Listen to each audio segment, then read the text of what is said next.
तब जिन्ना शुक्रवार का दिन था। ये जो मैं शब्द बता रहा हूँ, ये पॉइंट कर लीजिए आप। ये है उनका एक ही वर्ड यही था कि डायरेक्ट एक्शन। इसका मतलब ये था कि जो पाकिस्तान में हिंदू भाई रह रहे हैं हमारे, अगर वो पाकिस्तान छोड़कर नहीं जा रहे हैं तो डायरेक्ट एक्शन द्वारा उनको क्या किया जाए, यहाँ से विस्थापित किया जाए।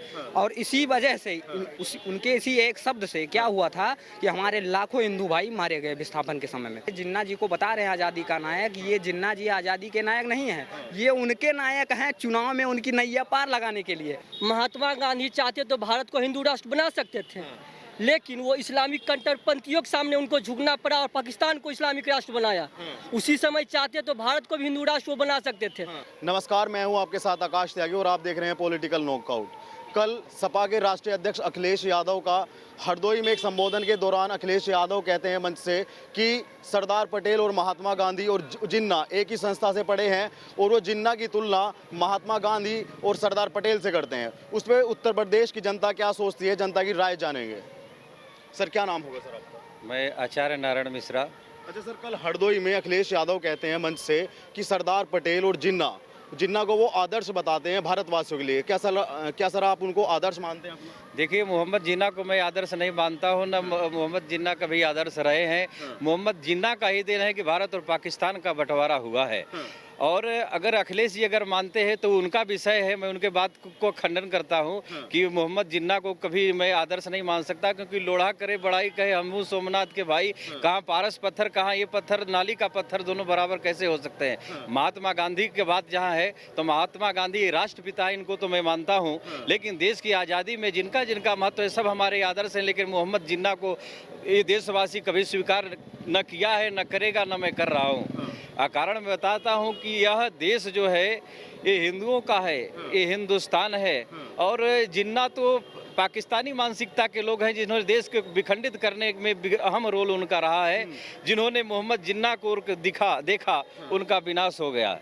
अगर मोहम्मद जिन्ना की ओर देखना है तो उनका विनाश संभव है। यह देश जो है, देश के यशस्वी प्रधानमंत्री मुख्यमंत्री नरेंद्र मोदी जी का है। यह देश आपका यशस्वी मुख्यमंत्री योगी आदित्यनाथ जी का है, जिन्होंने ये देश का विकास, आज सर्वांगीण विकास आप देख रहे हैं, ये उन्हीं का दिन है। आज अयोध्या में सर्वांगीण विकास आपको देखने को जो मिल रहा है, अयोध्या में 9.5 लाख दीपक जलाए जाने वाले हैं। आप जो देख रहे हैं, ये जो नज़ारा है, ये सब उनका दिन है, ये मोहम्मद जिन्ना का दिन नहीं है। अगर हमारे देश में हमारे जो आदर्श रहे हैं, वीर भगत सिंह, ये हमारे आदर्श रहे हैं। वीर सावरकर, जिन्होंने इम्फाल के मैदान में अंग्रेजों को छक्का छोड़ाते हुए 22 किलोमीटर समुद्र को तैर करके पार किया था, ये हमारे आदर्श हो सकते हैं। हमारे देश के आदर्श अब्दुल कलाम आज़ाद हो सकते हैं। अत्याधुनिक टेक्नोलॉजी के प्रणेता अब्दुल कलाम आज़ाद को मैं सलाम करता हूँ। ये हमारे आदर्श हो सकते हैं। मोहम्मद जिन्ना कभी आदर्श नहीं हो सकता है।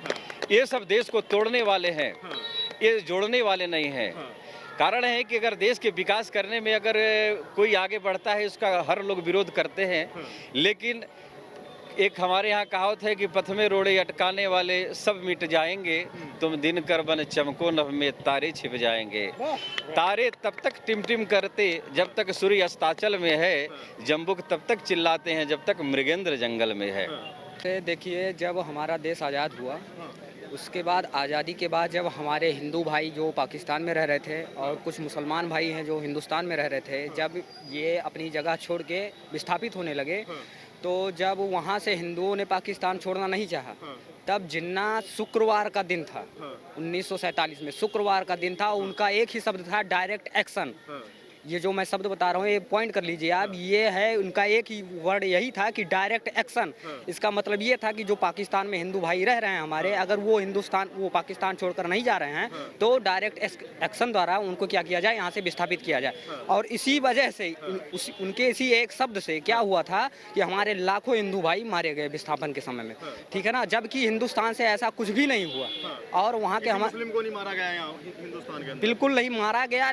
मैं ये नहीं कह सकता हूँ, जैसे क्रिया की, जैसे न्यूटन का तीसरा नियम है कि हर एक क्रिया की प्रतिक्रिया होती है। जब आप हमको बार बार उकसाएंगे तो कभी ना कभी आप उसका परिणाम भोगेंगे। ये तो प्रकृति का नियम है, आप इसमें नकार नहीं सकते, इसको किसी भी पॉइंट पे, किसी भी कीमत पे नहीं नकार सकते हैं, ठीक है ना। और जो ये जिन्ना जी को बता रहे हैं आज़ादी का नायक, ये जिन्ना जी आज़ादी के नायक नहीं हैं, ये उनके नायक हैं चुनाव में उनकी नैया पार लगाने के लिए। ये बात समझिए, वो अपनी मानसिकता प्रदर्शित कर रहे हैं, वो हमारी आपकी बात नहीं कर रहे हैं। वो ये दिखाना चाह रहे हैं जनसंख्या या जनसैलाब को बुला के कि आइए देखिए कि मैं क्या सोच रहा हूँ, मेरी मानसिकता को समझिए आप। अगर आप मेरी मानसिकता के साथ वास्ता रखते हैं तो आप आ जाइए मेरे साथ, ठीक है ना। बाकी जो पार्टियां हैं वो राष्ट्रवाद का नारा लेके या विकास का मुद्दा लेके चुनाव लड़ेंगी। हम नेपोटिज्म से आए हैं। नेपोटिज्म एक शब्द है जिसे परिवारवाद कहा जाता है, बॉलीवुड के लिए यूज होता है, ठीक है ना। आज वही स्थिति उनके परिवार में भी वही लागू हो रही है। क्या हुआ, मुलायम सिंह के साथ हमेशा अखिलेश यादव ने, वो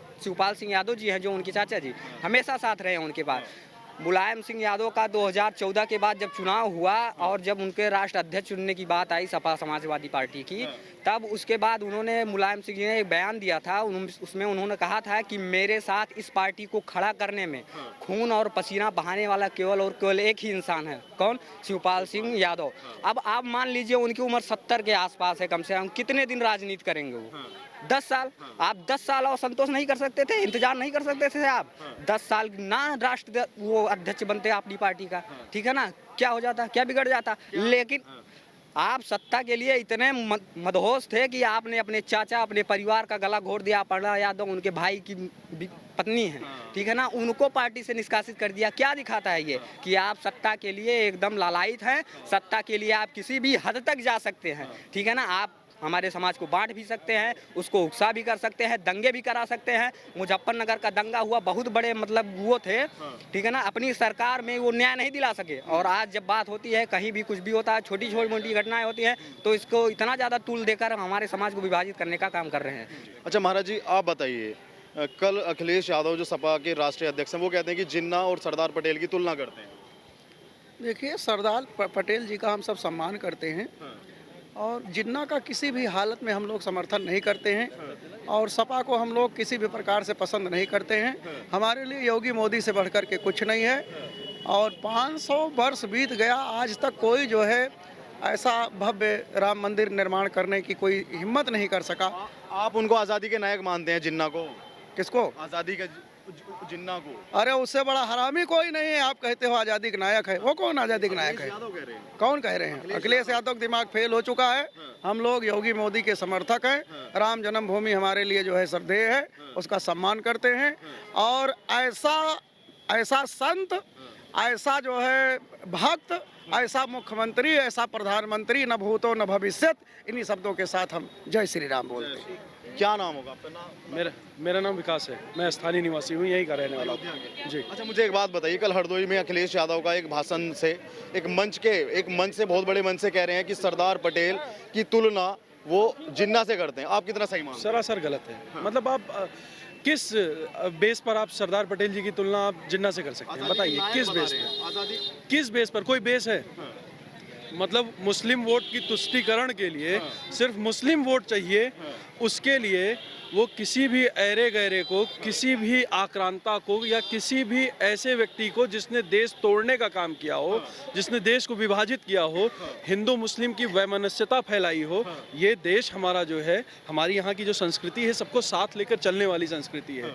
सब एक साथ रहते हैं। हमारे अयोध्या की जो संस्कृति है, यहाँ पर सभी जितने बड़े साधु संत हैं और जितने बड़े लोग हैं, यहाँ पर सभी जो है एक साथ रहते हैं, चाहे हिंदू हो चाहे मुसलमान हो। लेकिन ये अखिलेश जी ने, ये माननीय पूर्व मुख्यमंत्री जी ने ये जो बयान दिया, जो वक्तव्य दिया, ये सरासर गलत है।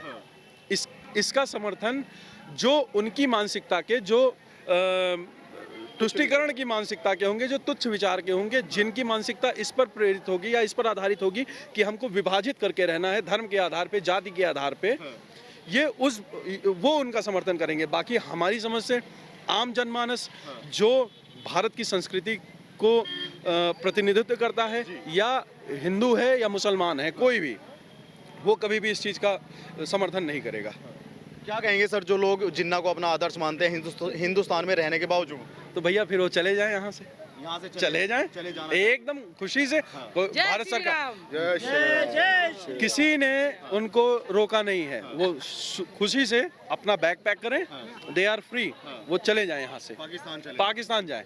अगर आदर्श उनका जिन्ना है तो पाकिस्तान जाएं, और अगर उनका आदर्श भगत सिंह है, उनके आदर्श वीर सावरकर हैं, उनके आदर्श सरदार पटेल हैं, तो वो हिंदुस्तान में रहने के काबिल हैं, अन्यथा वो यहाँ से बैग पैक करके जा सकते हैं। कल अखिलेश यादव का एक बयान आता है हरदोई से, वो कहते हैं कि मतलब कि सरदार पटेल, महात्मा गांधी और जो ये तुम्हारे जिन्ना है, ये एक संस्था से पढ़े हैं और वो जिन्ना को आदर्श मानते हैं, वो आज़ादी का नायक बताते हैं। आप क्या सोचते हैं? नहीं नहीं, बिल्कुल गलत बोलते हैं वो, क्योंकि जिन्ना जो थे ये मुस्लिम धर्म से थे और ये अखिलेश यादव जो हैं ये भी मुस्लिम धर्म का पूरा साथ दे रहे हैं।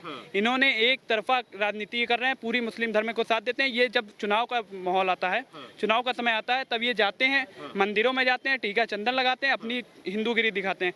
मगर जब चुनाव आता है तो ये फुल सपोर्ट मुसलमान को करते हैं। अपनी जब इनकी सरकार बन जाती है उसके बाद ये पूरा सपोर्ट मुसलमान को करते हैं और पूरी तरीके से हिंदुओं के ऊपर लाठी चलवाते हैं, गुंडागिरी अपनी दिखाते हैं। बिल्कुल गलत सरकार है, इसका सपोर्ट मैं नहीं करता हूँ। आप आज़ादी का नायक मानते हैं क्या जिन्ना को? नहीं, मैं नहीं मानता हूँ, बिल्कुल नहीं मानता हूँ। किसको मानते हैं? मैं आज़ादी का नायक मानता हूँ अपने देश प्रेमियों, भगत सिंह को, सुखदेव को, आज़ाद जी को, राजगुरु जी को, इन सबको मैं आज़ादी का नायक मानता हूँ।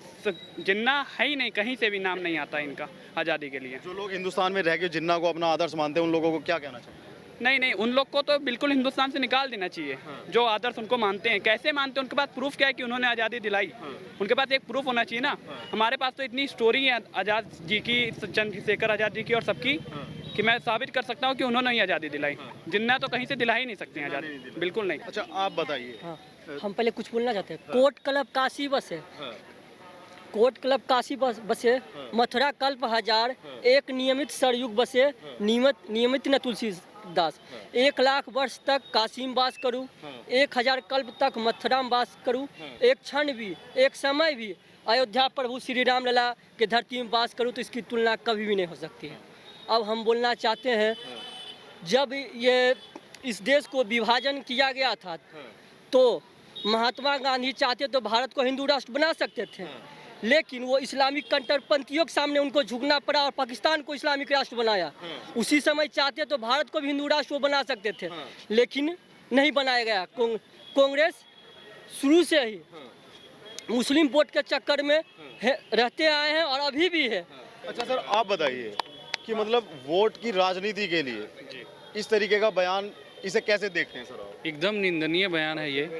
वो हो सकते हैं उनके आदर्श हो, लेकिन हमारे आदर्श नहीं है वो। जो इतने सारे हिंदुओं का हत्यारा है, जो इतना मतलब डिमार्केशन करके रखा हिंदू और मुस्लिम के बीच में, वो हमारे आदर्श कैसे हो सकते हैं? ये बताइए, जब आज़ाद हुआ था देश तो 15% हिंदू थे पाकिस्तान में, आज 2% भी नहीं बचे हैं। ठीक, कहाँ गए वो हिंदू? अगर मुस्लिम इतने धर्मनिरपेक्ष थे तो हिंदू की इतनी सारी हत्या थोड़ी होनी थी। आज़ादी के नायक बता रहे हैं सर वो। नहीं है, आज़ादी के नायक हमारे नहीं है, उनके हो सकते हैं, सपा के हो सकते हैं, लेकिन हमारे आदर्श नहीं है वो। किस तरीके की मानसिकता है सर ये अखिलेश यादव? एकदम संकीर्ण मानसिकता के लोग हैं ये। वोटों का ध्रुवीकरण करते हैं, क्या करेंगे ये बताइए? राम मंदिर जब यहाँ फैसला हो गया तब बोल रहे हैं कि हम विशाल का राम मंदिर बनाएंगे। बीजेपी से उससे पहले सोए हुए थे। आज जब राम मंदिर बनने लगा तो बोल रहे हैं कि हम राम मंदिर बनवा देंगे इनसे बड़ा। ऐसा थोड़ी होता है। हमारा तीर्थ स्थल है। आज हम तो पहली बार राम जन्मभूमि में दर्शन करने आए, हमको इतना शांति लगा कि हमारे लिए भी कुछ, हिंदुओं के लिए भी कुछ हो रहा है। वो क्या बात करेंगे? सरदार पटेल जी की जयंती पे मतलब उनकी तुलना करना एक जिन्ना से, उनकी तुलना करना मतलब उनका मानसिकता शो करता है कि कितने संकीर्ण और कितनी गिरी हुई मानसिकता है वो। सरदार पटेल 565 रियासत को मिलाए हैं, वो 560 रियासत को मिला के एक यूनिटी बना के इंडिया को वो किए हैं। वो क्या बताएंगे? कहाँ से तुलना करेंगे जिन्ना को? जिन्ना तो तोड़ने का काम किए हैं केवल। इधर से बलूचिस्तान को निकाल दिए। बलूचिस्तान पे तो ऐसे ही हमला करके 44% जो वहाँ की भूमि है वो किसकी थी? बलूचिस्तान वालों की थी, पाकिस्तान की अभी भी। उस पर फोर्सफुली जाके आप वो कर लिए हो, कब्जा कर लिया, और वहाँ उनके बारे में कुछ नहीं बोलेंगे। यहाँ पर ये ऐसी बयानबाजी करके 2022 का जो इलेक्शन है उसमें मुस्लिम वोटों के लिए वो ये सब अनर्गल बयानबाजी कर रहे हैं।